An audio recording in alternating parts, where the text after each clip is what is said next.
¿En qué se basa el fundamento médico? Bien, en cierto modo es una integración. Como muy bien ha dicho Antonio, a veces parece que hay una controversia de que cuando hablamos de oncología estamos hablando de acidificación, estamos hablando de alcalinización. ¿Quién tiene razón? ¿El cáncer es un problema alcalino? ¿El cáncer es un problema ácido? Los dos planteamientos tienen razón, porque todo va a depender de qué estemos mirando y dónde estemos mirando. El tumor en su interior es alcalino, mientras que en su exterior es tremendamente ácido. Por lo tanto, se genera esa dualidad, acidosis metabólica y alcalosis tumoral. Vamos a intentar explicar cómo se genera este fenómeno, que también esto nos va a permitir abordar la enfermedad y provocar la apoptosis tumoral. Es decir, el motivo del proyecto de trabajo que yo desarrollé inicialmente tenía una finalidad. Como yo trabajaba en hospital, me movía en hospital, estaba formado con la línea de hospital, veía realmente que en aquella época, pues, si tenemos una leucemia, un linfoma o un cáncer de mama, es igual, según sea de niños o de adultos, pues la única solución que teníamos era la quimioterapia. Pero esta realmente resultaba ser una terapia muy dura para el paciente, náuseas, vómitos, pérdida de pelo, en muchos casos hasta se perdían los dientes, se descalcificaban las personas, dolores terribles. Claro, te planteabas cómo conseguir que el niño que estaba en tratamiento, cuando yo estaba en oncología infantil, cómo conseguir que el niño sufriera menos y cómo conseguir también que el tratamiento fuera más eficaz. Es decir, si en lugar de dar 20 sesiones, si lo podíamos solucionar con 10, con 5. Bien, y eso es lo que me llevó a investigar qué podíamos hacer para mitigar la situación del paciente. Entonces me planteé que lo primero que teníamos que hacer era entender, para resolver un problema, lo primero que hay que hacer es entender el problema. ¿Qué es el cáncer? Te dicen, bueno, unas células que se han vuelto malas. Y bueno, sí, pero ¿y por qué? Ayer no eran malas y hoy sí lo son. Algo ha hecho que estas células degeneren, algo ha hecho que estas células se alteren. ¿Qué es lo que hay? Nadie daba contestación. ¿Hay alguna...? ¿No se oye bien en la sala? Es que parece que había un comentario por el fondo. Bien, volvemos. Entonces, ¿qué es lo que qué es lo que puede hacer que la célula se vuelva mala? Bien. Pasa el tiempo, indagas, te mueves, estudias medicina ortomolecular, estudias fitoterapia, estudias homeopatía, estudias dietética y nutrición, que son cosas que en la facultad no nos enseñan. Tienes que marcharte fuera del país, porque aquí eso no se enseñaba. Entonces, pues bueno, tuve la suerte de ir topando con gente extraordinaria, como fue Brillinger, el grupo de Hofer, estuve con Demar, Saint-Jean, en Francia, en Austria, estuve en Holanda con Oswald, estuve en Manchester con Norman Eddy, pude estar en Houston con el grupo de John Stiles, Will Spark, Denis de Lucas. Toda esta gente me fue abriendo un campo de posibilidades y una visión de la enfermedad. Con todo ese bagaje de contactos y conocimientos, pues entonces nos planteamos montar ya un proyecto. Yo estaba en la universidad haciendo prácticas de histología y me hizo gracia que muchas veces hacía extinciones y a unas salían artefactadas y otras no. ¿Qué es un artefacto? Un artefacto es cuando al hacer una tinción, si esto es una célula, aparecen manchas alrededor de ellas. Te decían que lo habías teñido mal. Y en cambio otras salían perfectas, solo se teñía la célula y el entorno no. Bien, tú con la ignorancia de estudiante piensas que sí, que igual has hecho mal la tinción, pero un día cae en tus manos un libro. Y el doctor Pischinger es un hombre que es anatomopatólogo, es catedrático de la Facultad de Medicina en Viena, en Austria, y presenta una tesis doctoral cum laude que se presenta, creo que se publicó en el año 70, The Matrix and the Matrix Regulations. Yo este trabajo lo conozco a través del doctor Ovirne. Me intereso por ese libro, lo leo, y creo que este hombre nos abre las puertas a la comprensión de la enfermedad, no del cáncer, de todas. Este hombre nos plantea que la enfermedad empieza alrededor de la célula, no en la célula. Es el entorno celular el responsable de que la célula se altere. Bien por fallo renal, bien por fallo hepático, bien por fallo pulmonar o bien por fallo multisistémico, todos a la vez. El sistema básico, podríamos decir que consta de esto, de pulmón, hígado, riñón, sistema vascular arterial, sistema vascular venoso, sistema intersticial, célula. En este caso hemos puesto la piel, pero que sepáis que también puedo poner mucosa, es indistinto. Si os fijáis, de aquí para aquí piel y de aquí para adentro mucosa. Si ahora cortara el labio, tendría en un lado piel, otro mucosa y el sistema celular en medio. Luego entenderéis por qué explico este detalle. Bien, ¿qué ocurre? Resulta que el pulmón, el hígado y el riñón son filtros que como tales trabajan 24 horas al día desde que nacemos hasta que morimos. El corazón de una persona en reposo sabemos que mueve 5 litros de sangre por minuto. Luego, por cada uno de estos filtros pasarán, lógicamente, como mínimo 5 litros de sangre por minuto. Todo el mundo entiende que si esto es el filtro del aire de un automóvil, ponemos en marcha el automóvil y el aire pasa a través del filtro, el filtro se va a ensuciar. Y te dicen que cuando esté sucio, cuando tenga 5 o 10.000 kilómetros según el tipo de filtro, que lo cambies. Lo entendemos en un coche, pero no lo queremos entender en las personas. Vamos a reflexionar sobre este dato. 5 litros de sangre por minuto y una persona en reposo. Si cada minuto pasan 5 litros de sangre, ¿qué es lo que están filtrando estos señores? Los residuos metabólicos del sistema celular. La sangre arterial es la que lleva oxígeno, azúcares, grasas, proteínas, minerales. ¿Para qué? Para nutrir al sistema celular. Hay que enviarle oxígeno, hay que enviarle grasas, hay que enviarle proteínas para que la célula se nutra, se oxigene, viva. Pero esta célula, cada vez que respira, cada vez que recibe oxígeno, ella genera un residual metabólico o basura, que es el CO2. Si yo le envío grasas, ella la va a usar y la va a metabolizar, y cuando esta grasa se degrada, la tira, que es el colesterol. Algo así cuando nosotros ponemos aceite de oliva en una sartén, freímos un huevo, freímos una chistorra y cuando el aceite está quemado lo tiramos. Pues el colesterol sería el aceite quemado, que este debe ser eliminado. Y si le enviamos proteínas, me devuelve ácido úrico. Son ejemplos sencillos. Sabemos que es mucho más compleja la bioquímica celular, pero nos vamos a centrar en 3 datos, en 3 valores fácilmente comprensibles. ¿Qué hay que hacer con estos residuos, esos excrementos celulares? También veréis por qué hablo de excremento, que se excreta. Pues tendrá que ir al sistema venoso y a través del sistema venoso alcanzar pulmón, hígado y riñón y ser eliminados.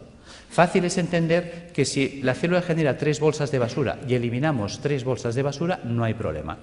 Resulta que estos residuos son de carácter ácido. Ácidos grasos, ácido úrico, ácido carbónico. Bien, mientras el cuerpo sea capaz de hacer esto, no hay problema. Volvamos, rebobinemos. Hemos dicho que el corazón de una persona en reposo mueve 5 litros de sangre por minuto. Eso quiere decir que si en un minuto pasan 5 litros de sangre por el pulmón, el hígado y el riñón para ser filtrados, en 60 minutos pasarán el equivalente a 300 litros. 60 minutos es una hora, luego son 300 litros por hora, que no lo pensamos. Resulta que el día tiene 24 horas. Si en una hora hemos filtrado 300 litros, en 24 horas habremos filtrado el equivalente a 7.200 litros de sangre. Vamos a ser generosos y le vamos a asignar a la sangre densidad 1, como si fuera el agua, que es más densa. La sangre, ya lo sabemos. 1 litro, 1 kilo. Sabemos que 1 litro de agua pesa 1 kilo. Por lo tanto, 7.200 litros pesarán 7.200 kilos. Sabemos que cada 1.000 kilos es una tonelada. Luego estamos hablando del equivalente a un camión de 7 toneladas al día. ¿De qué tamaño es el pulmón? ¿De qué tamaño es el hígado? ¿De qué tamaño es el riñón? Son cosas que nunca nos planteamos ni nos preguntamos. Esto lo explicó Da Vinci. Da Vinci es un hombre que hace un trabajo de anatomía, estudia el cuerpo humano y aprovecha para comprender el cuerpo humano. Porque una de las preguntas que se hacía él era saber qué definía el cuerpo humano, dónde residía el equilibrio, la proporción del cuerpo humano. Y la encuentra en el puño. Por eso desde entonces los pintores hacen este gesto para pintar. El dedo sirve para establecer el punto de fuga y darle profundidad al plano. El puño es la proporción para trasladar al lienzo. Desde entonces sabemos que si yo me quiero comprar un calcetín, el perimetral del puño es la longitud de mi pie. O simplemente cojo referencias anatómicas, mi costilla y mi clavícula. Si miramos aquí dentro está mi pulmón. ¿Qué pasa? Que mis 2 puños son mi pulmón. Si yo cojo como referencias la costilla, aquí dentro está mi hígado. Por lo tanto, si yo cierro los puños, veréis que es la distancia que estoy marcando, 2 puños. Si pongo el puño detrás, el espacio entre costillas y cadera es mi puño. ¿Cuántas veces habéis oído tengo el estómago en un puño? Y es porque estamos dimensionados por el puño. Por lo tanto, hemos hecho esta representación para que veáis el tamaño del pulmón, del hígado y del riñón. Son 2 puños de una persona. ¿Os imagináis un camión de 7 toneladas? Es una persona en reposo. Que sepamos en reposo toda la vida, Buda, que vivía en meditación trascendental. Nosotros no somos Buda. Nervios, estrés, sobrecargas alimentarias, tóxicos alimentarios. Esto va a hacer que estos filtros vayan trabajando de un modo, digamos, enloquecido. Llega un momento que, por lo tanto, estos filtros se van a obstruir. Y si nadie se ocupa de limpiarlos, porque nadie nos enseña cómo mantenerlos, ya que nosotros no los podemos cambiar en un coche. Nosotros cada 5.000 kilómetros, cada 5 años, no podemos estar cambiando los filtros del aire, el filtro del aceite y el filtro de la gasolina como en un coche. Claro, pues si no nos cuentan nada ni hacemos nada, estos se obstruirán. Empezaremos, por lo tanto, a retener CO2. Empezaremos a retener colesterol, empezaremos a retener ácido úrico, puesto que un filtro obstruido ya no trabaja al 100%, su rendimiento cae. Entonces nos vamos a encontrar que en el organismo puede variar el pH. Claro, el cuerpo no puede permitir que el pH varíe en sangre. Muchas veces nos preguntamos, ¿cómo es posible que un deportista de élite, entrenado, perfecto, esté corriendo en un campo y caiga fulminado o muerte súbita? Porque a veces ha ocurrido eso, un bloqueo metabólico. Es decir, la acidosis metabólica que ha generado ha sido tal que su pulmón, hígado y riñón no han sido capaces de drenar, ha entrado en una acidosis metabólica brutal en sangre. Sabemos que una variación del pH en un medio provoca un stop de reacciones químicas. Las reacciones químicas en sangre se paran, muerte. Algo tan simple, digamos, se nos pasa por alto. Estamos encontrándonos que entonces el cuerpo muchas veces lo que hace para evitar este fenómeno, evitar que haya un stop de reacciones químicas en sangre, empieza a hacer un acúmulo, va a retener estos radicales ácidos libres en el espacio intersticial. Por lo tanto, se irá empantanando el sistema. La interposición de residuos metabólicos en el espacio intersticial entre el capilar y las células, las endotoxinas, van a generar una serie de dificultad para la nutrición celular. Son los trabajos también de Reykjavik, cuando hablaba de la homotoxicología, es decir, la célula acabará ahogada por sus propios residuos metabólicos, por sus propios detritus, por sus propios excrementos. Esta barrera de ácidos que se nos va a formar, de ácido úrico, de ácidos grasos, etcétera, va a impedir que la célula se nutra. Veamos.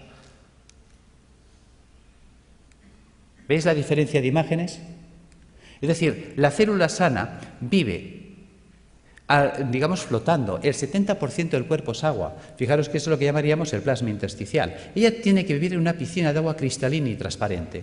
Si los filtros se obstruyen, y ya este drenaje no se puede llevar al 100%. Imaginaros que la capacidad de filtraje es del 80%.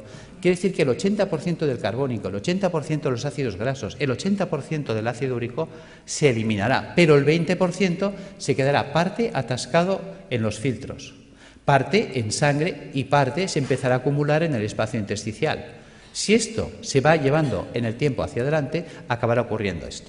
Fijaros que ahora el entorno celular, y esa era la idea de Pischinger, la enfermedad empieza alrededor de la célula, no en la célula. Es el entorno celular el que va a degradar ese sistema. Fijaros que ahora la célula ya entra en precario. Fijaros que estos son ácidos. Los ácidos son altamente corrosivos. ¿Qué pasa? Que si yo tengo aquí oxígeno y quiero que el oxígeno vaya del capilar hasta la célula, tiene que atravesar esta barrera de ácidos y reaccionan con él y se los sacuden del medio. Cualquier nutriente tendrá que quedarse aquí, atacado por los ácidos, con lo cual la célula se queda sin oxígeno y sin comida, y además atacada químicamente por sus propios ácidos. Fijaros que esto explica el porqué. Cuando yo tengo un tejido sano y hago una tinción celular, no se artefacta el entorno celular, mientras que cuando tengo un tejido enfermo y hago una tinción en una anatomía patológica, sí se artefacta el entorno celular, sí que fija colorantes. Se utilizan habitualmente colorantes de carácter básico, los ácidos fijan las bases, luego el entorno celular se ha vuelto ácido. Por lo tanto, los que hablan de que la degeneración celular está basada en un proceso de ácido, tienen razón, aquí están los ácidos. Claro, fijaros que esta célula en estas condiciones, ¿qué opciones tiene? Solo tiene dos opciones.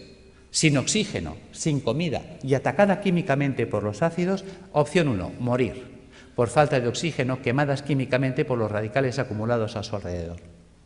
Fijaros que si una célula no se defiende, no reacciona, porque la célula no es una tuerca, no es un tornillo, es un ser vivo, es inteligente, es un ser que, lógicamente, pues decimos que si no estuviera vivo no se podría morir. Fijaros que esta célula tiene que tener su capacidad de reacción. Una vez hicieron unos programas de televisión que clavaron esto. Creo que era una serie de dibujos animados que se llamaba Érase una vez la vida. Ahí lo clavaron. Las células son los ciudadanos del cuerpo. Los órganos, los edificios donde viven los ciudadanos. Arterias y venas, calles y avenidas, por donde transportamos los alimentos, por donde recogemos las basuras. Los nervios, el tendido eléctrico, las líneas de teléfonos, el sistema nervioso central, el ayuntamiento. Cuando miramos el cuerpo desde esta situación que parece infantil, fijaros que los americanos, si algo han tenido bueno, es enseñarnos ciencia a través de mecanismos infantiles, pues ¿por qué no aprovechar ese sistema que es altamente didáctico? Y tendremos una comprensión mayor de la enfermedad. ¿Qué pasa si las células se mueren? Imaginaos que una célula no se defiende, no reacciona. Se queda en ese medio y dice, bueno, pues me muero, esto ya se acabó. ¿Veis? Si se mueren las células del cerebro, porque esto está pasando en todo el cuerpo, entonces me quedaré sin células cerebrales, Alzheimer. Si se me mueren las células de la base del cerebro, Parkinson. ¿Veis? Fijaros que aquí tengo un cable en la mano. Por todos sitios hay cables. Los cables tienen un forro de plástico. Los cables conducen los impulsos eléctricos que en estos momentos nos permiten la informática, la luz, todo. En el cuerpo los nervios conducen todos los impulsos eléctricos y electroquímicos. Pero están forrados de la vaina de mielina. La vaina de mielina sería el plástico. ¿Qué pasaría si yo echara un chorro de ácido sobre los plásticos, sobre los aislantes de los cables? Que el ácido haría una acción corrosiva sobre el plástico. El cable se cortocircuitaría, pero dejaría de conducir. ¿Qué pasa si resulta que los nervios que me están uniendo esta célula con el cerebro, la mielina es atacada por los ácidos que hay a su alrededor? Se degrada la mielina. Sin mielina hago una enfermedad desmielinizante, esclerosis múltiple, esclerosis lateral amiotrófica, esclerosis en placa. Pissinger fue un genio. Nos hizo entender las enfermedades. ¿Veis? ¿Qué pasa si la célula, imaginaos que aquí ponemos piel y aquí le ponemos un pezón? ¿Veis? Esto es una célula del pecho. Imaginaos que esta célula se muere. ¿Veis? Un tejido con células muertas es un tejido fibroso. Hablaremos, por lo tanto, de fibromas. ¿Ves? Fibroma mamario, fibroma uterino, fibrosis prostática. ¿Ves? Que el fibroadenoma a nadie le preocupa. ¿Por qué a nadie le preocupa? Es un fibroma. Pues porque un fibroma son células muertas. Las células muertas no matan. Fijaros cómo somos. Vemos el problema, pero no estamos siendo capaces de valorar la trascendencia del problema. ¿Ves? Mientras tanto, si se mueren las células del pulmón, amigo, fibrosis pulmonar, fibrosis hepática si se mueren las del hígado, fibrosis renal si se mueren las del riñón. Y fíjate que decimos fibrosis pulmonar de causa idiopática. ¿Y por qué hablamos de causa idiopática? Porque estamos acostumbrados a que si no hay bichito, no hay causa. Entonces tiene que haber el bichito. Y si no encontramos la bacteria de turno, el hongo de turno o el virus de turno, entonces no sabemos por qué se ha fibrosado el pulmón. Y es tan sencillo como esto. Al pulmón le está llegando más basura de la que puede tirar. Y es una basura de carácter ácido. Imaginaos que yo soy una célula pulmonar, tengo que recibir el carbónico, tirarlo, coger el oxígeno, meterlo. Y estoy todo el santo día trabajando como un burro. Y de pronto me empieza a llegar más carbónico del que puedo tirar porque yo estoy agotado. Al final yo acabo sepultado en carbónico. El carbónico químicamente me quema. Al quemarme me muero. No es tan difícil de entender. Y eso pasa en el hígado, pasa en el riñón. ¿Ves? Son las enfermedades esclerosantes que llamamos, que están ahí en el saco perdidos de Dios. Las enfermedades de carácter idiopática, claro, para eso no hay tratamiento, porque no hay la pastillita. Bien, ¿qué ocurre si la célula sobrevive?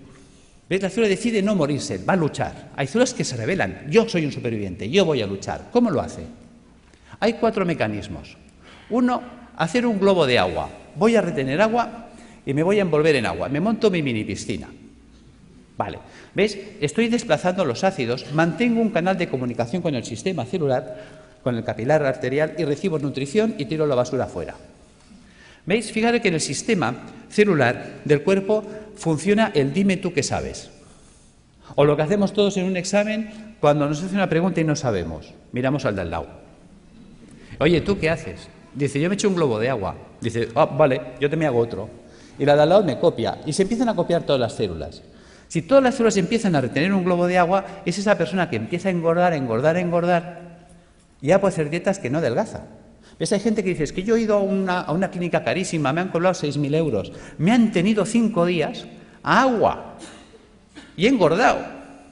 Yo tengo pacientes que vienen diciendo mezcla.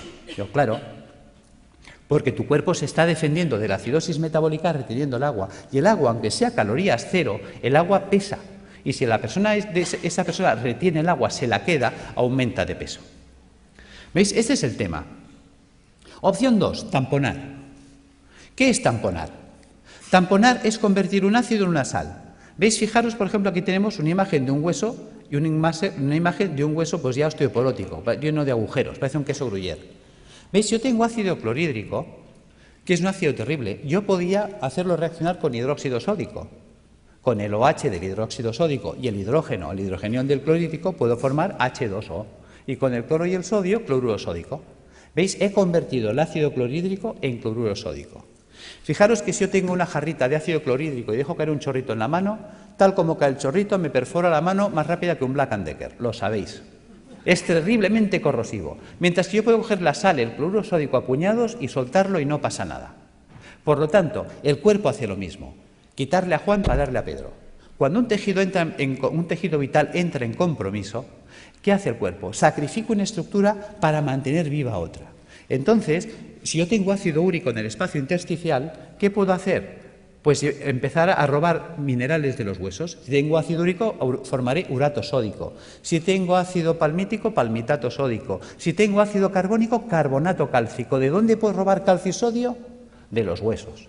Y empezamos a entender la osteoporosis, la artrosis, la artritis, el ataque ácido a los huesos. ¿Veis? Y aparecen entonces calcificaciones en los tejidos blandos. Uy, tienes calcificaciones en la mama, tienes calcificaciones en el pulmón. Fíjate que el cuerpo nos está avisando. Te está diciendo que el siguiente paso, ¿cuál va a ser? ¿Ves? Nos queda un paso que es el drenaje. Fijaros, volvamos atrás, que yo por la piel puedo eliminar carbónico. Yo por la piel puedo eliminar grasas, tengo el cutis graso, lo habéis visto 1000 veces. Yo por la piel saco amoníaco, urea. Veis que hay gente que mancha las camisas, los sobacos de cercos amarillos, urea. ¿Veis? Si yo saco un sudor excesivamente ácido por la piel de la célula, ya que antes de morir, ¿qué hace? Empieza a echarlo todo por la piel. Si saco un sudor muy ácido por la piel, se me quemará la piel. Ataque químico, dermatitis, psoriasis, eczemas. Por eso dicen que la psoriasis no se cura, porque la quiero curar con una pomadita desde fuera, cuando el problema está dentro. ¿Veis? Vamos entendiendo las enfermedades. Realmente nos abrió los ojos. Si yo entiendo la enfermedad, yo puedo resolver la enfermedad. Si yo entiendo el problema, yo puedo resolver el problema. Lo que no podré es nunca resolver un problema que no entiendo o no quiero entender. Esta es, diríamos, la situación en la que nos encontramos. ¿Veis? Podemos hacer el drenaje hacia las mucosas, que decíamos antes. Si en lugar de drenar hacia la piel, dreno hacia las mucosas, pues entonces tendríamos un problema a nivel de mucosas, llagas de boca, llagas de esófago, llagas de estómago, colitis ulcerosa. Claro, la gente dice, oye, ¿qué es lo que y por qué hay gente que drena por la boca y otros drenan por el colon y otros drenan por el estómago u otros drenan por la piel? Porque el cuerpo, hemos dicho, que es como una ciudad donde el sistema nervioso central es el ayuntamiento. Ejemplo. ¿Veis? Creo que hubo una época en la que Madrid tenía un conflicto de basuras. Y entonces se reúne el Cabildo y decide montar pues un vertedero de las basuras de Madrid, creo que fue en San Sebastián de los Reyes. Pregunta, ¿qué ciudad se contaminó? Respuesta, San Sebastián de los Reyes. Claro, llega un momento que la gente de San Sebastián de los Reyes está hasta aquí de la basura de Madrid. Y dicen, oye, a ver, ¿qué hacemos? Bueno, el Cabildo de Madrid se da cuenta de que es verdad, se reúne y dice, bueno, ahora vamos a tirar la basura hacia Madrid, a Toledo. ¿Quién se va a contaminar ahora? ¿Veis? El cuerpo hace lo mismo. El sistema nervioso da órdenes y las células ejecutan las órdenes. Dicen, tira la basura por la boca. Pues el tío por la boca, pues llagas de boca. Oye, tíralas por el recto. Pues el tío ahí, colitis ulcerosa. Oye, tíralas por la piel. Pues mira, psoriasis. No las tires, coge todo el calcio y todo el sodio que quieras del hueso, pues mira, artrosis, osteoporosis. ¿Ves? Según la orden que da, la célula actúa. ¿Veis? Fijaros que eso es importante entenderlo, aunque sea en clave de cómics. Opción 4, mutar. ¿Qué es mutar? Lo que hoy nos acontece, el cáncer. ¿En qué consiste la mutación? ¿Veis? Célula sana que muta a célula tumoral. ¿Cómo vive la célula sana? La célula sana vive en un medio alcalino, vive con oxígeno, vive con poco sodio y vive utilizando proteínas levógiras giradas a la izquierda. ¿Qué ha pasado? Ha pasado que el medio se ha vuelto ácido. ¿Veis? La célula tumoral muta porque su entorno ya no es alcalino, se ha vuelto ácido. Se ha quedado sin oxígeno. ¿Qué opción le queda a esta célula sin oxígeno? Solo tiene dos opciones, o morir o mutar. ¿En qué consiste la mutación? Sabéis que la célula para vivir necesita energía. La energía es el ATP. ¿De dónde saca el ATP? Bueno, pues hemos hablado, creo que se ha hablado hoy del ciclo de Krebs. ¿Ves? En la mitocondria podemos obtener el ATP a través de la vía oxidativa, con oxígeno. Pero cuando una célula no tiene oxígeno, puede abrir una ruta alternativa que es la del pirúvico. Y entonces, a través de la glicólisis con el pirúvico, obtener ATP más ácido láctico más alcohol. Por eso, quien nos dice que en los tumores hay alcohol, se explica, porque es una ruta de fermentación ácida. Y esa ruta anaeróbica le permite seguir viviendo a la célula, que es un mecanismo de supervivencia, porque está en juego su vida. Y entonces ella, ¿qué hace? Empieza a cargar mucho sodio en su interior. ¿Veis? La célula normal, la célula sana, tiene potasio en el interior del citoplasma y sodio fuera. Se invierte, entra el sodio dentro de la célula a mansalva y el potasio sale, porque estamos usando un sistema inverso. ¿Veis? Ahora se explica cuando dicen es que los tumores son alcalinos. Claro, la célula tiene que ser muy alcalina en su interior para aguantar el ataque ácido exterior. ¿Entendéis que todos tienen razón? Si yo estoy mirando el interior tumoral, me encuentro con una alcalosis, mientras que si estoy mirando el exterior, me encuentro con acidosis. Esta es la explicación. Por lo tanto, vamos entrando en razón. Cuando estamos ya en una situación tumoral, ¿qué nos propone la medicina académica? La medicina académica nos propone que hay que cortarle la cabeza al tumor, evidentemente si se puede, si es accesible quirúrgicamente. Es decir, la decapitación del tumor es lo que llamaríamos la cirugía. Opción 2, a la hoguera, achicharrar el tumor. La radioterapia. Opción 3, el envenenamiento. Eso sería la quimioterapia. ¿Ves? La célula tumoral, la quimioterapia es un citotóxico, o sea, es un tóxico para la célula, hay que matarla. ¿Veis? Por lo tanto, o la mato de un hachazo, o la mato porque la achicharro, o la mato porque la enveneno. La cuestión es que hay que matarla. Y además es verdad, porque si no nos mataría a nosotros. Bien, por lo tanto, si observamos, esas 6 opciones que nos da, nos hace entender que estamos anclados, por decirlo así, en el siglo XII, por no decir el siglo I. Decapitación, hoguera, envenenamiento. Queda en clave de humor, pero es real. O sea, cuando hay un tumor, no hay más. O le corto la cabeza, o la achicharro, o la enveneno. Vale. Pero si pensamos como en el siglo XII, aunque la escena que os he puesto pertenece, creo que es al siglo I, nos encontramos que si pensamos como en esa época, nos queda una cuarta vía que la estamos olvidando. ¿Qué podían hacer con un enemigo difícil de batir? El asedio. ¿Os acordáis? Numancia. Le quitamos el agua, le quitamos la comida, y sin agua, sin comida, esperar, que se muere solito. Bien, eso sería la apoptosis. ¿Cómo acorralar el tumor? Pues alcalinizando al paciente, puesto que el paciente ya que está muy ácido y el ácido me está desencadenando el problema, vamos a alcalinizarlo. Resulta que sabemos que la célula tumoral para poder vivir necesita mucho sodio. Resulta que al paciente hipertenso le decimos come sin sal, al paciente cardiópata le decimos come sin sal, al paciente que está mal del riñón, al nefrópata le decimos come sin sal. Pues digamos al oncológico que coma sin sal, puesto que la célula tumoral necesita mucha sal para ser muy alcalina en su interior. Si le quito la sal, lo hago polvo. Luego, utilizar enzimas proteolíticos de acción selectiva. ¿Qué es un enzima proteolítico de acción selectiva? Una enzima que destruye proteínas, pero no todas. ¿Cuáles? Las dextro. Resulta que la célula tumoral, para vivir, ha tenido que desarrollar un tipo de proteína que es la dextro. Fijaros que en el cuerpo todos los aminoácidos son L-metionina, L-cisteína, L-arginina. ¿Por qué? Porque nuestras proteínas son levo, pero las proteínas levógiras son estables en un medio alcalino, en un medio ácido no son estables. Luego necesito una proteína estable en un medio ácido, la dextrógira. Vale, pero si yo pongo a circular enzimas proteolíticos de acción selectiva que destruyan a esa proteína, ¿ves? Ya le he quitado el sodio, le he quitado la comida, le quito los ácidos. Y luego resulta que la célula tumoral, al volverse anaeróbica, se vuelve vulnerable al oxígeno. El oxígeno es tóxico para las células anaeróbicas, las mata. De hecho, yo he estado en Alemania aprendiendo técnicas de ozonoterapia porque el ozono es tóxico para la célula anaeróbica. Vale. También podemos utilizar peroxidasas, enzimas que ayuden a liberar mucho oxígeno en los tejidos. ¿Cómo conseguir esto? ¿Cómo vamos a alcalinizar al paciente? Recuperando la función del hígado y del riñón y del pulmón, eliminando las toxinas acumuladas en el espacio intersticial. ¿Cómo lo vamos a hacer? Pues con dieta alcalinizante, con hidroterapia, con tratamiento natural y con tratamiento físico. ¿Veis? Si yo utilizo quimioterapia solo, ¿cuántos pilares tengo? 1. Mientras que si uso dieta, baños, tratamiento natural y tratamiento físico, ¿cuántos pilares tengo? 4. Es más estable. Esa es la idea.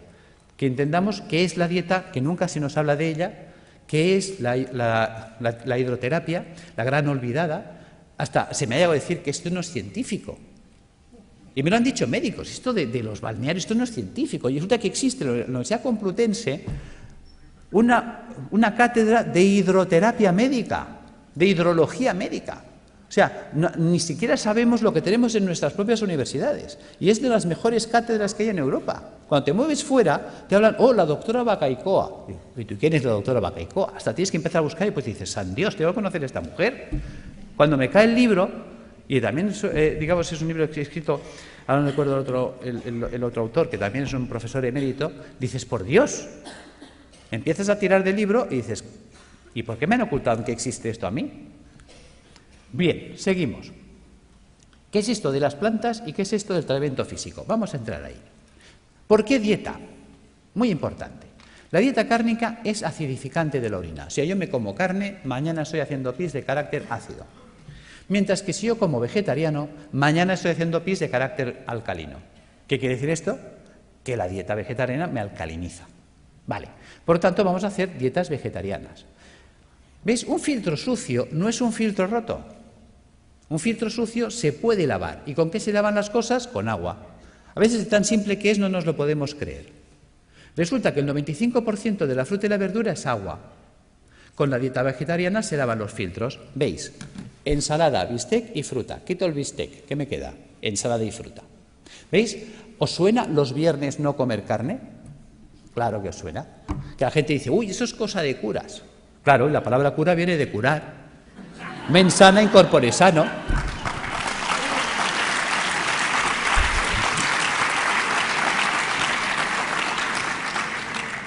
Claro, ¿qué ocurre? Que cuando las cosas gracias, pero bueno, es para romper un poco el ritmo porque estaréis cansados y dormidos.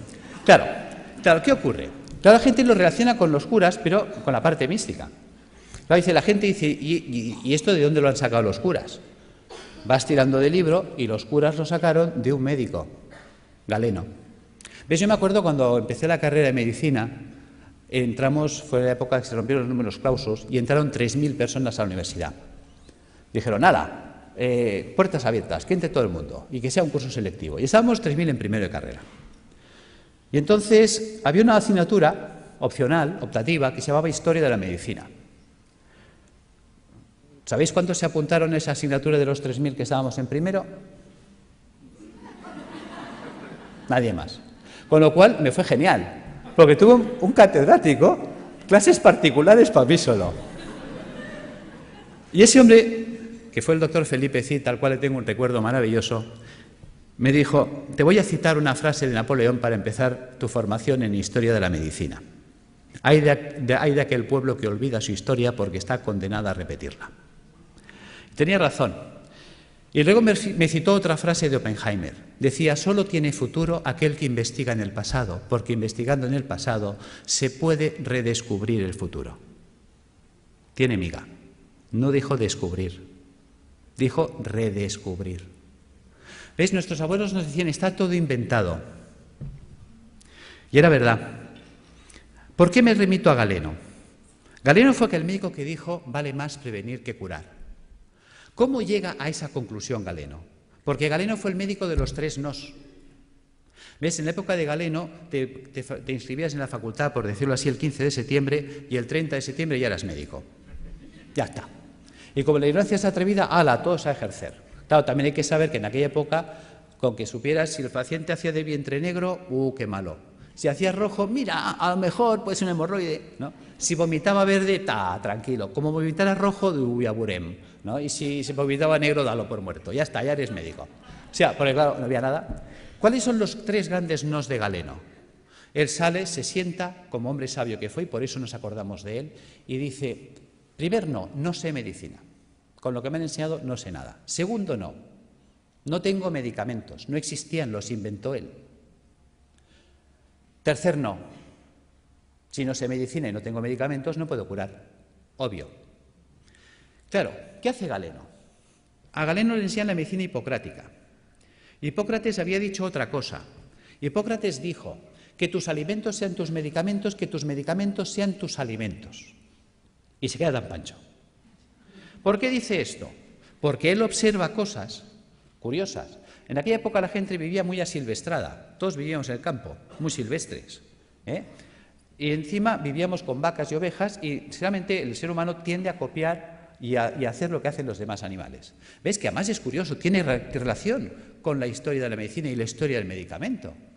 ¿Veis? Fíjate que un vaquero, o sea, un señor que cuidaba vacas en Escocia, creo que fue, le contó a un veterinario que había observado, que le llamaba la atención desde pequeño, que cada vez que una vaca le salía un tumor o un bulto en la mama, en las ubres, pues que dejaba de comer pasto normal y se iba a buscar una planta que nunca la comía, que nadie la quería. O sea, tú se la ofrecías y te la escupía. Pero cuando tenía un tumor o un bulto en las ubres, iba como loca a buscarla. ¿Y qué iba a buscar esa vaca? Vinca, la vinca pervinca. Resulta que el veterinario no deja en saco roto el comentario del pastor, sino que coge esa planta y se la lleva a la universidad y la analizan. Y se dan cuenta que es verdad, que en la vinca existe un principio activo antitumoral. De ahí salió la vincristina. ¿Os suena? ¿Veis? La historia del medicamento viene de las plantas. Pues lo mismo hizo Galeno. Galeno se da cuenta de que Hipócrates hablaba de que los pacientes que se ponían amarillos, es decir, el hígado, empezaban a comer como locos alcachofas, se veían alcachofas. Entonces, muchos mejoraban si comían muchas alcachofas. ¿Cuál era el problema? Que había que comer 60 alcachofas al día. Se establece un concepto de dosis. Claro, a ver quién es el guapo que desayuna, come, merienda y cena 60 alcachofas al día y durante un año. O sea, cuando le recomendabas a un paciente que hiciera eso, o que si estaba mal del riñón se comiera 60 cebollas, pues cogían el cesto, se iban a ver a Hipócrates y decían, mira, tío, que lo dejo, que me da igual, que yo me muero. Segundo problema que había, pues si se acababa la temporada de alcachofas, ¿qué hacemos? Pues a Galeno se le enciende la bombilla. Galeno se da cuenta que la planta seca conserva lo que él llamaba el espíritu curativo de la planta, que es lo que conocemos como principio activo, y que la planta seca quedaba reducida al 5%, que esa planta seca se podía hacer polvo, se podía poner en un cilindro y con un pistón se podía machacar. Y la podía comprimir, acaba de inventar el comprimido. Y en un comprimidor le atizaba 10 alcachofas, con lo cual si te daba 2 comprimidos de desayuno, comida y cena, eso funcionaba. ¿Ves? Y monta los extractos, empieza a montar la galénica, el arte de hacer medicamentos. Entonces él se da cuenta que hay plantas que limpian el pulmón, plantas que limpian el hígado, plantas que limpian el riñón. Entonces llega una dieta eminentemente hídrica, la cura de aguas, que os suena, y le ponemos plantas que limpian el riñón, plantas que limpian el hígado, ¿ves? Por ejemplo, una cola de caballo, un té verde, una arenaria, o pongo una alcachofera, un diente de león, un boldo, o pongo una planta que me limpia el pulmón, el tomillo, el gordolobo, el llantén. ¿Veis? Hagámoslo simple, va, voy a coger té verde, alcachofera y tomillo. ¿Veis? Ya tengo la fórmula de las plantas que me van a limpiar los filtros. Si le paso agua y jabón, se limpiará más rápido. Claro, si encima le cojo los trabajos de Demetrier con los oligoelementos, me meto en los trabajos de eminentes investigadores en el mundo de la ortomolecular, vitaminas, enzimas, las acciones que tienen, vamos a mejorar la actividad y la funcionalidad de estos órganos, con lo cual el drenaje de los ácidos se va a activar. Me voy a remitir también a Galeno. Galeno se da cuenta de la importancia de los baños termales. Fijaros que en aquella época habían las termas romanas. ¿Ves? Galeno establece un sistema de dieta a la gente que venía a su consulta. ¿Ves? En las casas romanas, en los domus, había el vomitorio. La gente se levantaba, comía y se iba a vomitar para seguir comiendo, hasta que reventaban. Y cuando llegaban a Galeno, él en sus textos lo decía. El paciente me llega gordo, seboso, sudoroso, con un sudor repelente, un fétor vomitivo y unas deposiciones putrefactas. Decía, está podrido por dentro. Y además decía, huele a cloaca obstruida, que los romanos tenían alcantarillas, o sea, ya sabía lo que se decía él. Fijaros, por lo tanto, decía, hay que desatascar la cloaca, es decir, todo el tubo digestivo. Entonces, él, por un lado, se da cuenta de la función del agua. ¿Cómo funciona el agua? El agua termal nos vamos entendiendo ya por qué funciona. ¿Veis? Las aguas termales son aguas calientes. Por lo tanto, si yo me sumerjo en agua caliente, ¿qué pasará con los poros de mi cuerpo? Se van a dilatar. Sabemos que el agua de los balnearios son aguas minerales. ¿Qué minerales tienen? Cloruro sódico, cloruro magnésico, cloruro potásico y así. A una concentración salina no menor de 20 gramos de sal por litro de agua. Resulta que el agua de nuestro cuerpo tiene 9,4 gramos de sal por litro de agua. Claro, se va a generar un gradiente de ósmosis. Los líquidos van de donde hay menos a donde hay más. Cuando yo me sumerjo en una bañera con agua caliente y salada, ¿veis? Fijaros que aquí en medio todos tenemos una vena gorda, que podríamos llamar que es la alcantarilla, donde van todos los residuos celulares. Pero si yo abro los poros y con la sal tiro para afuera, estoy sacando de mi cuerpo ácido carbónico, ácidos grasos, ácido úrico. O sea, realmente el baño termal es una diálisis percutánea, es un riñón, es un pulmón, es un hígado artificial de alto rendimiento y de bajo coste.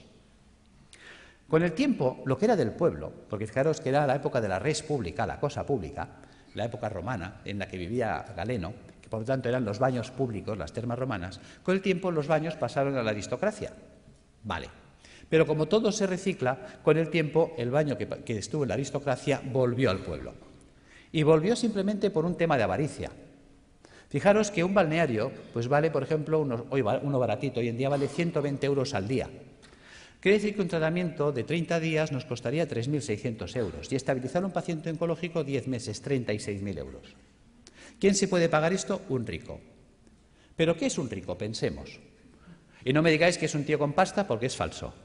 Sabiduría popular. El padre obrero, el hijo caballero, el nieto pordiosero. Es decir, hay el que hace el dinero, hay el que se lo ventila y la familia venida menos. ¿Veis? Un rico no es eso, no es un señor con pasta. Un rico es un señor que siempre está pensando cómo tener las cosas sin pagar, que por eso es rico. Porque gana y no gasta. ¿Ves? El rico iba al balneario y dice, a ver, ¿qué tiene el balneario que cura tanto? Dice que las aguas son termales. Dice, Pepe, pon un termo en mi casa.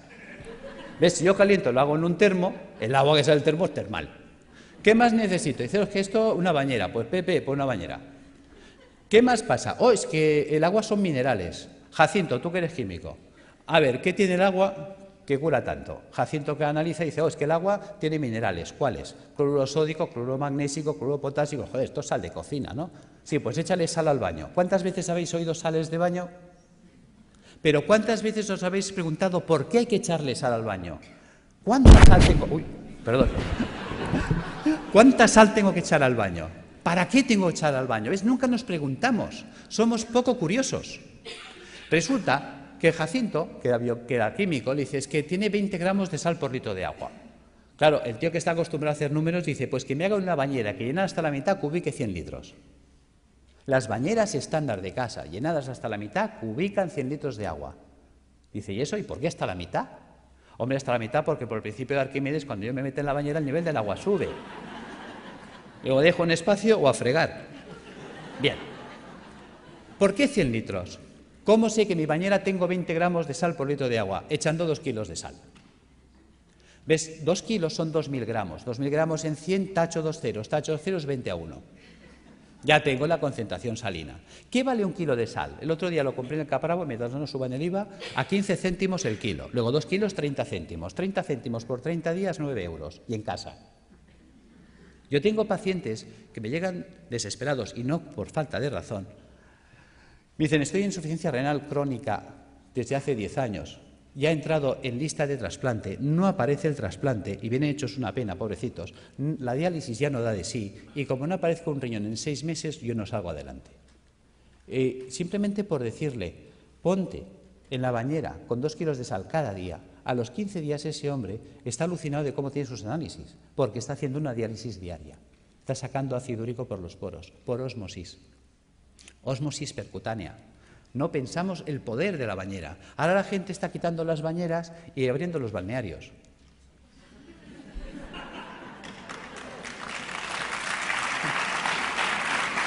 Bien, gracias. Seguimos.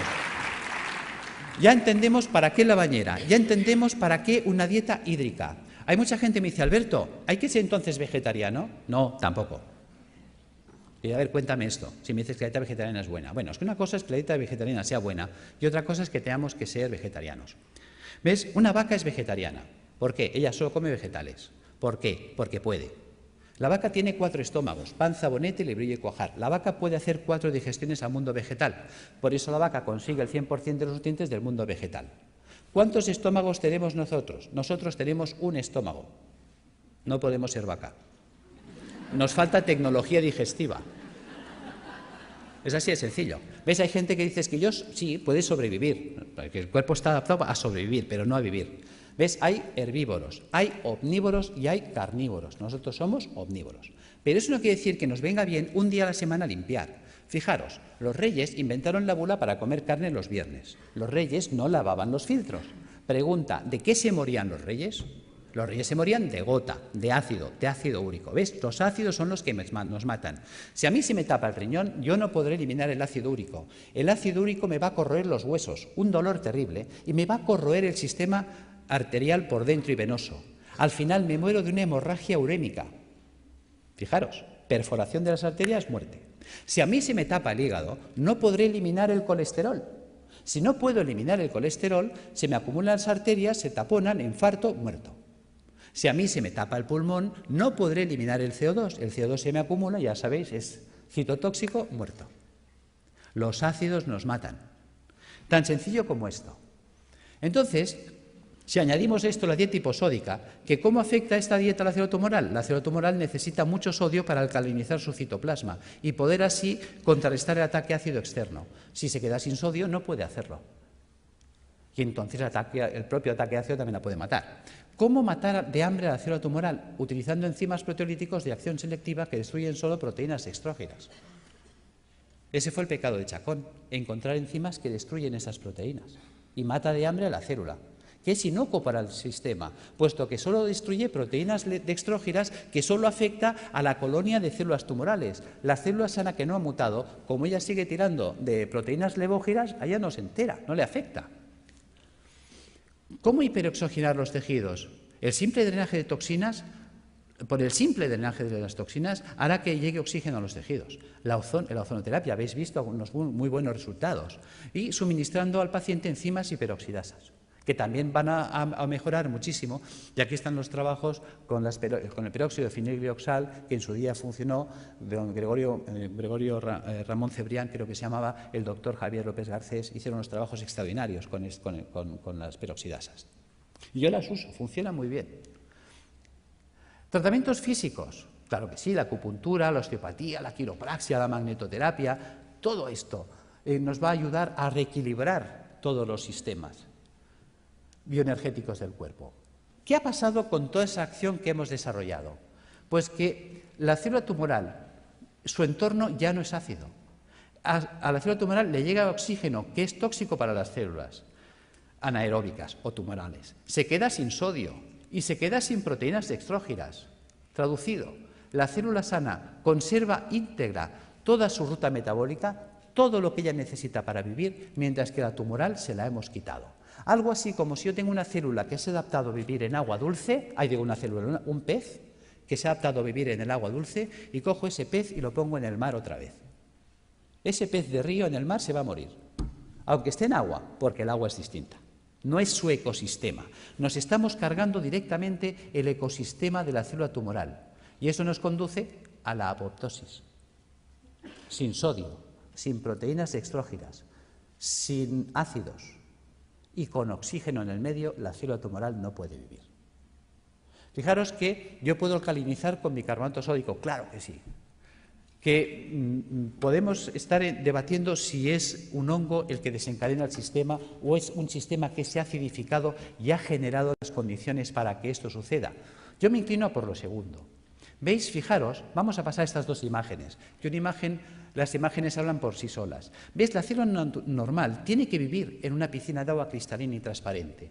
Mientras que si nosotros no hemos cuidado, porque nadie nos ha hecho entender la importancia de comer un día a la semana vegetariano, de bañarnos un día a la semana en agua con sal, de tomar plantas depurativas que nos ayuden a tener limpios los filtros, mira qué fácil es. ¿Ves? Si nosotros desde pequeñitos acostumbramos a nuestros hijos a bañarse en la bañera con 2 kilos de sal, a comer vegetariano un día a la semana y a tomar una infusión de alcachofa, tomillo y té verde, esto estaría funcionando limpio toda la vida. Y entonces estaríamos siempre en estas condiciones. ¿Veis? Fijaros, si yo no limpio esto, ¿qué pasa? Que ahora esta célula que tendría que estar viviendo en una piscina de agua cristalina y transparente, ahora tiene que vivir en una piscina de aguas fecales, sus propios excrementos, porque a lo que hemos comentado antes, ¿veis? A esto, al ácido carbónico, al ácido graso y al ácido úrico le podríamos llamar el excremento celular. ¿Por qué le llamamos excremento celular? Vamos a ver. Si nosotros comemos, ¿qué hacemos? Caca. Y si nosotros bebemos, ¿qué hacemos? Pis. Pues si la célula come, hace caca, y si la célula bebe, hace pis. Esto es el pis y la caca celular. Si nadie se la recoge, la pobre célula tiene que vivir flotando en aguas fecales. Y mientras el agua no llega aquí, todos tranquilos, y diciendo, y no hagan olas, pero como la cosa empieza a subir, lo entendéis. ¿Veis? Posibilidades de que esta célula se infecte en una piscina de aguas fecales. Es como si tú tienes un hijo y tienes dos piscinas, una de agua limpia, cristalina, transparente y tratada y una fosa séptica llena de aguas fecales. Y le dices al niño, hola niño, haz aquí 4 piscinas en la fosa séptica. Se te muere el niño. Lo entendemos en ese ejemplo y no lo queremos entender aquí. Es algo tan gráfico como lo explicó Pischinger, es algo tan genial que dices, Dios mío, y tan simple, de poder llevar al paciente a estas condiciones, que las cosas van a ir mucho mejor. Fijaros que todo vale incluso. Ya sé que José Antonio hasta mi edad puede tirar el zapato. Porque claro, cuando empezó mi trabajo, ¿cuál era el problema? Mi problema era que yo... Uy, perdón, ¿qué he hecho? Perdón. Vamos ya al fondo. ¿Cuál era el problema? Yo estaba trabajando con quimioterapia cuando empezó mi proyecto de trabajo. Y claro, no entendía cómo era posible que la quimio no funcionara si in vitro funcionaba. Y un día, cuando leo este trabajo, se me enciende la bombilla. Vamos a ver, supongamos que me viene un abogado ahora y me dice, Alberto, acabas de heredar una finca de la tía Carmeta en Tarragona. Pues vale, pues muy bien. Hombre, qué alegría, qué pena por la tía Carmeta, claro, pero también qué alegría por la finca. Son 600 hectáreas. Y dijo, Dios, te vas ahí y dices, pero yo soy médico. Ahora, me cojo un ingeniero agrónomo y me lo llevo para allá. Dice, a ver, tú ingeniero, ¿esto sirve para algo? Dice, hombre, está abandonada, está ruinosa esta finca, lleva 30 años que nadie la ha tocado, está silvestrada. ¿Pero vale o no vale? Dice, pues aquí cebada la que quieras. Dice, bueno, pues ponla en marcha. ¿Veis? Y ahora veo al ingeniero que coge el trigo o la cebada y empieza a echar la cebada entre los zarzales y los matorrales. ¿Tú qué dices? Dice, vaya ingeniero. Resulta que los médicos hacemos esto. Cuando tengo al paciente en situación tumoral, le atizo el suero en sangre y quiero que la molécula llegue a la célula. Se quema por el camino, no llega. Los ácidos la destruyen. Entonces tengo mucha toxicidad y poca efectividad. Claro, cuando limpias el sistema, si tú ahora pones la quimio en sangre, ¿cuánta quimio llega? Toda. Manda huevos, que decía Trillos. Claro, con este sistema, ¿qué pasa? ¿Ves? La célula sana está harta, ha comido, está bien alimentada, ella no tiene hambre. Resulta que la que tiene hambre es la tumoral. Luego es mucho más sensible y por eso veíamos que hay pacientes que necesitan 20 o 30 sesiones, en 3 o en 4 entran en remisión completa. Ahí está la gracia. Es decir, que tampoco obliga a renunciar a nadie, porque el miedo es muy fuerte. Y si dejo el hospital, ¿qué me pasa? Que no te pasa nada, tío. O sea, que conseguimos que los pacientes tolerasen mejor. Pero es que estamos viendo cosas sorprendentes.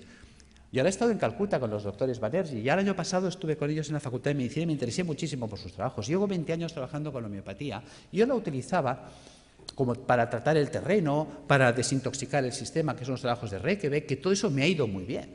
Pero cuando he puesto en marcha los protocolos de Banerjee, sorpresa. Una sorpresa preciosa ha sido un caso clínico, y con eso cierro, de una chica joven de 31 años que viene a mi consulta el mes de mayo, en muy malas condiciones. Esta chica, pues le detectaron un tumor cerebral estando embarazada de 34 semanas. Entonces se le ponen anticonvulsivantes, antiedematosos, se le hace cesárea, se salva a la criatura, se le opera, se le quita el tumor cerebral en la medida que se puede, ya sabéis que siempre se hace lo que se puede, no la limpieza total nunca es posible. Se revisa y le encuentran en la revisión general que tiene metástasis en ambos pulmones, metástasis hepáticas, las cadenas ganglionarias torácicas invadidas, todo el sistema linfático abdominal invadido, metástasis óseas, metástasis musculares. En esta situación deciden, con buen criterio para mí, no abordar quimioterapia ni nada, porque es que la situación está tan avanzada, es un grado 4 tan avanzado, que la calidad de vida que va a tener la paciente y las posibilidades de sobrevivir más de 2, 3, 4 meses lo van a ver difícil. Entonces deciden tratamiento paliativo y nada más. En estas condiciones llega la consulta y pones en marcha todos estos dispositivos. Y además asocias los protocolos de Banerjee, le pones rutagrapelo y más calcárea fosfórica para atender el campo cerebral, el calicarbonicum para atender el pulmón, el hidrastis canadiensis para atender la carcinomatosis difusa, el zinfitum y el hipericum para las metástasis óseas. Sorpresa. Resulta que al mes viene muy mejorada la mujer.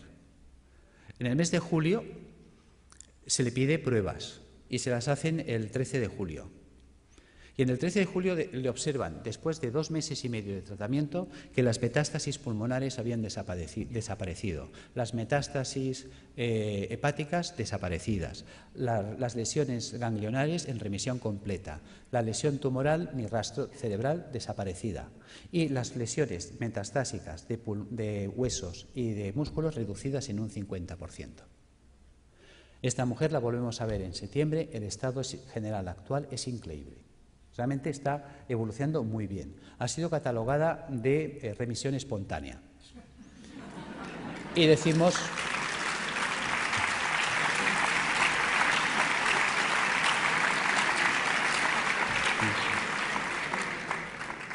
Y es verdad, está respondiendo espontáneamente porque se está produciendo una apoptosis. Pero se está produciendo la apoptosis porque la paciente está haciendo lo correcto. Ha cogido un camino que le funciona. Hay veces que gente me dice, Alberto, ¿tú curas cánceres? No. Pero sí que damos un manual de instrucciones que permiten que el cuerpo se coloque en condiciones tales que entonces el cuerpo sí puede curarse a sí mismo. En fin, espero no haber sido pesado. Gracias.